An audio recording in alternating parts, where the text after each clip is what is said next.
నమస్కారం. IC news దివిసేమ వార్తలకు స్వాగతం. నేటి వార్తల్లోని ముఖ్యాంశాలు.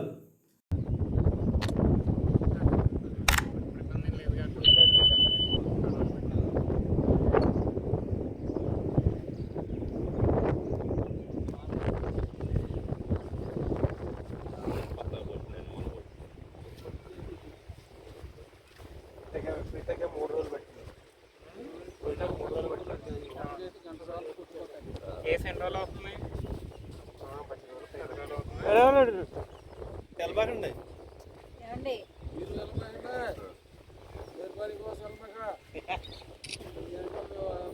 గత 20 రోజుల క్రితం వచ్చిన వరదకి ఇక్కడ ఏదైతే బాట ఉందో ఈ ఊరికి వెళ్ళేది తాత్కాలికంగా అంతకుముందు గ్రామస్తులు ఏర్పాటు చేసుకున్నది కొట్టుకోవటంతో పడవల్లో ఏర్పాట్లు కానీ అవన్నీ చేసి తర్వాత తగ్గిన వెంటనే బుద్ధప్రసాద్ గారు డిపార్ట్మెంట్లు చెప్పి ప్రొక్లైన్ ద్వారా తాత్కాలికంగా వాళ్ళ బైకులు కానీ వాళ్ళ నడక కానీ, ఎందుకంటే పిల్లలకి చాలా ఇబ్బంది పడుతున్న విషయం చూస్తున్నాను. ఎందుకంటే పడవలు కూడా నడిపే పరిస్థితి లేదు, నీరు తగ్గింది, అదేవిధంగా నడవటానికి బాటా లేని పరిస్థితుల్లో బుద్ధప్రసాద్ గారు 3 రోజుల్లో ఇక్కడ మొత్తం అంతా కూడా ఇది ఏర్పాటు చేయడం జరిగింది. ఇక్కడ శాసనసభ్యుల వారు ఇప్పుడు మళ్ళీ వరద 2 లక్షల పైన చిలుకు 2 లక్షల పైన క్యూసెక్లు రావడంతో మనకి ఏంటంటే దాన్ని మళ్ళీ కొట్టుకుపోవటం జరిగింది. ఇది ఏదైతే బాట ఏర్పాటు చేస్తారో మళ్ళీ డిపార్ట్మెంట్ వాళ్ళు ఇవాళ మార్నింగ్ రెవెన్యూ డిపార్ట్మెంట్ వాళ్ళతో కానీ పోలీస్ డిపార్ట్మెంట్కి చెప్పి మళ్ళీ ఇది వాడకుండా మళ్ళీ ఇక్కడ పడవలు ఏర్పాటు చేసి ఆ పడవల మీద వెళ్ళే విధంగా మళ్ళీ ఏర్పాటు చేయటం జరిగింది.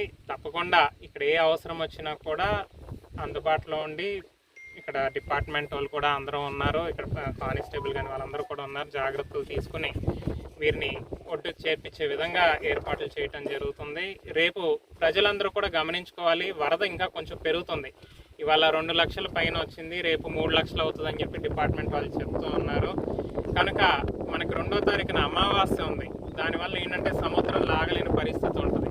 సో కానీ ఇంకా నీరు పెరిగే అవకాశం ఉంది. కనుక ముఖ్యంగా చల్లపల్లి, మోపిదేవి, అవనిగడ్డ మండలాల్లో శివారు ప్రాంతాల్లో ఉన్న ప్రజలందరూ కూడా అప్రమత్తంగా ఉండాలి. ఎందుకంటే గతంలో మనం చూసాం కొత్తపాలెం దగ్గర కానీ, బొబ్బర్లంక దగ్గర కానీ, అదేవిధంగా పులిగడ్డ, ఇక్కడ ఎడ్లంక, అటు ఆమందోర్ లంక ఇవన్నీ కూడా ఇబ్బంది పడే పరిస్థితి. ఇప్పుడైతే ఈ వరద ఎక్కువ వస్తుంది, ఇవన్నీ కొంచెం జనాలు ఈ దీంట్లోకి వెళ్లకుండా మనం ఇవన్నీ కూడా ఆపాలని చెప్పి ప్రతి ఒక్కరిని కూడా కోరుకుంటాం జరుగుతుంది. తప్పకుండా డిపార్ట్మెంట్ వాళ్ళు కూడా అలర్ట్గా ఉన్నారు.